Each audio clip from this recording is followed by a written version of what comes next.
Top quality और consistent performance के लिए सिर्फ सिल्वर पंप नाम याद रखना। ગત વર્ષે વડોદરા શહેરમાં ભારે વરસાદના કારણે પૂરની પરિસ્થિતિનો વડોદરાના નાગરિકોએ સામનો કરવો પડ્યો। શહેરના ચૂંટાયેલા પ્રતિનિધિઓએ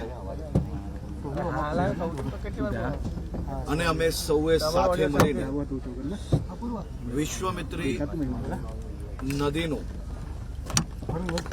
પ્રોજેક્ટને તાત્કાલિક કઈ રીતે શરૂ કરાય તે માટે મુખ્યમંત્રી શ્રી જોડે ચર્ચા કરવામાં આવી। આદરણીય મુખ્યમંત્રી શ્રી ભૂપેન્દ્રભાઈ પટેલે તેમના વડોદરા પ્રવાસ દરમિયાન તાત્કાલિક ચાલુ બેઠકે આ રીસેક્શનિંગ, ડ્રેજિંગ, મોડિફિકેશનની કામગીરી માટે બેઠકમાં જ ચૂંટાયેલા સૌ પ્રતિનિધિઓને આશ્વસ્ત કરવામાં આવ્યા અને માત્ર 24 કલાકમાં આ બાબતે કામગીરી ચાલુ કરવા માટે લેખિતમાં રાજ્ય સરકાર દ્વારા નિર્દેશ આપવામાં આવ્યો। જે પ્રકારે લોકોને ભારતીય જનતા પાર્ટીની આ સરકારે, મહાનગરપાલિકાએ એક વચન આપ્યું હતું કે આવનારા વરસાદની સિઝન પહેલાં વડોદરા મહાનગરપાલિકાના વિસ્તારમાં વિશ્વામિત્રી નદીનું જે કંઈ કામગીરી છે એ ચાલુ કરીને ઝડપથી પૂર્ણ કરવામાં આવશે।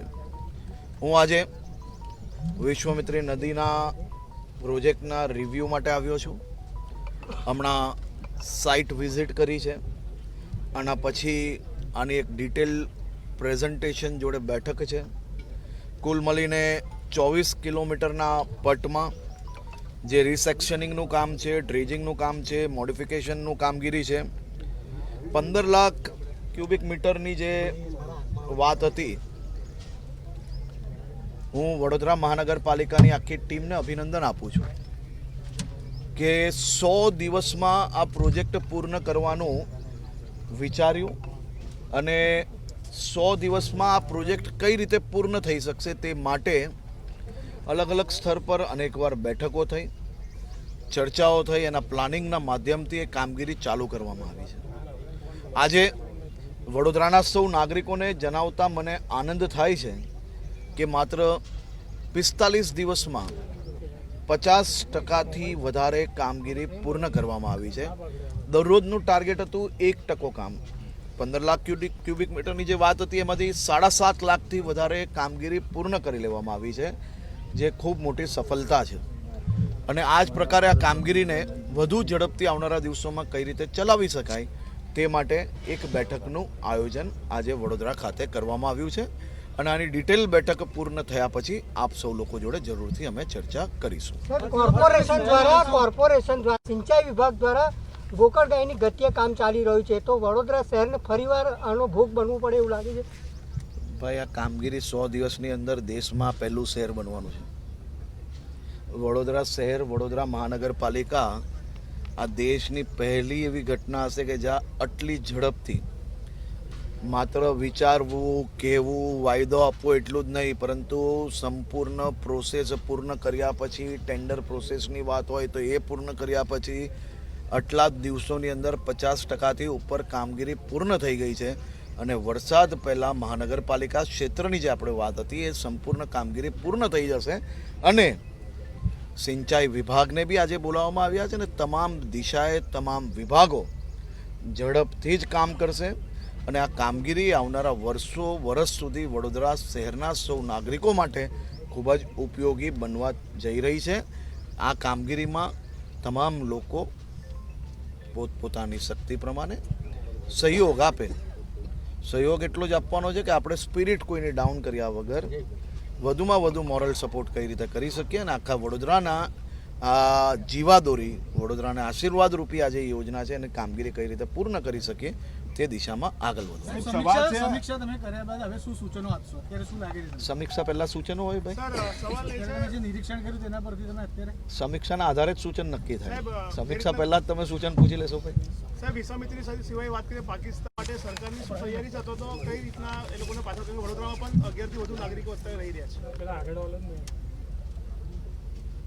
દેશના લોકપ્રિય પ્રધાનમંત્રી આદરણીય શ્રી નરેન્દ્રભાઈ મોદીજી અને એમના અધ્યક્ષસ્થાને થયેલી બેઠક બાદ ભારત સરકારે જે મજબૂતાઈપૂર્વક નિર્ણયો લીધા છે એ નિર્ણયોનું પાલન કરવું, એનું તાત્કાલિક ફોલોઅપ કરવું એ રાજ્ય સરકારોની જવાબદારી છે. અને ગુજરાત સરકારે આદરણીય મુખ્યમંત્રી શ્રી ભૂપેન્દ્રભાઈ પટેલની સૂચનાથી આજે વહેલી સવારથી તમામ જિલ્લાઓમાં ડિસ્ટ્રિક્ટ પોલીસને આ સૂચના આપી લેવામાં આવી છે કે તાત્કાલિક આ નિર્ણયનો અમલ પોતપોતાના જિલ્લાઓમાં થઈ જવો જોઈએ. અને તેમાં ખાસ કરીને કાલે રાત્રે જ એક બીજું નોટિફિકેશન આવ્યું છે કે પાકિસ્તાની હિન્દુઓ જે શરણાર્થી છે, જે પાકિસ્તાનના પીડિત છે, જેમની ઉપર અત્યાચાર કરવામાં આવેલો, જુલ્મ કરવામાં આવેલો, એવા લોકોને કોઈ બી પ્રકારની હેરાનગતિ ના થવી જોઈએ તેની બી ચિંતા જરૂરથી કરવાની.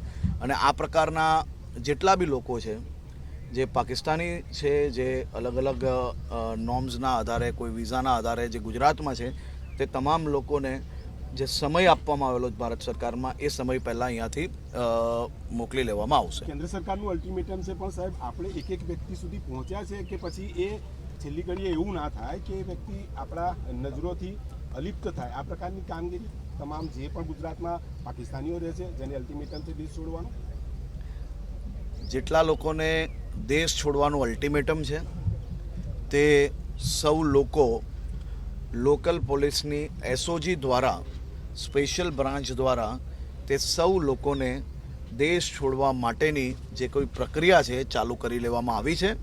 અને જે સમય ભારત સરકારે આપ્યો છે તે પહેલાં તમામ લોકોને દેશ છોડાવી લેવામાં આવશે અને છોડવો જ પડશે. અલ્ટિમેટમ બાદ પણ કોઈ હોય તો શું કાર્યવાહી રાજ્ય સરકારની ખાસ કરીને? એમાં કંઈ હોય, એમાં તો સીધું જે કરવાનું જે થઈ જ જશે, એમાં હમણાંથી કહેવાનું ના હોય. સર, પુલવામામાં જે સુરક્ષામાં ચૂક થઈ છે એના વિશે શું કહેશો? હમણાં વિશ્વામિત્રી પ્રોજેક્ટ માટે આવ્યો છે અને ગુજરાત સરકારની જે કામગીરી છે એ કામગીરી માટેની જે ચર્ચા છે એ ચર્ચા જોડે જોડે જે પાકિસ્તાનીઓ જે ગુજરાતની અંદર છે તેમને જે અલ્ટિમેટમ આપ્યું છે એ અલ્ટિમેટમ પહેલાં અહીંયાથી છોડાય, એટલે કે દેશ છોડવા માટેની જે કંઈ પ્રક્રિયા છે ચાલુ કરી લેવામાં આવી છે અને તાત્કાલિક એને પૂર્ણ કરવા માટેનું તમામ જિલ્લાઓની અંદર સૂચના આપી લેવામાં આવી છે. આંકડો સામે છે સાહેબ, રાજ્યમાં કેટલા છે પાકિસ્તાનીઓ? જી, એ દરેક જિલ્લાના જે આંકડાઓ છે એની અંદર અલગ અલગ વિઝા, એટલે કે અલગ અલગ પ્રોસેસ થ્રુ એ લોકો અહીંયા હોય છે. એટલે કે દરેક લોકોને અલગ અલગ વિઝામાં કયા લોકો વેલિડ છે, કયા લોકો નથી વેલિડ, એનો જે પરિપત્ર છે એના આધારે એ સંખ્યા નક્કી થતી હોય છે ને એના આધારે જ આ બધા નિર્ણય લેવામાં આવ્યા છે ને એના આધારે જ નીચે સુધી સૂચના આપવામાં આવી છે. तो पाकिस्तानी नागरिकों को लेकर हिंदी में बैठ दी थी सर क्या कहेंगे? देश निकालने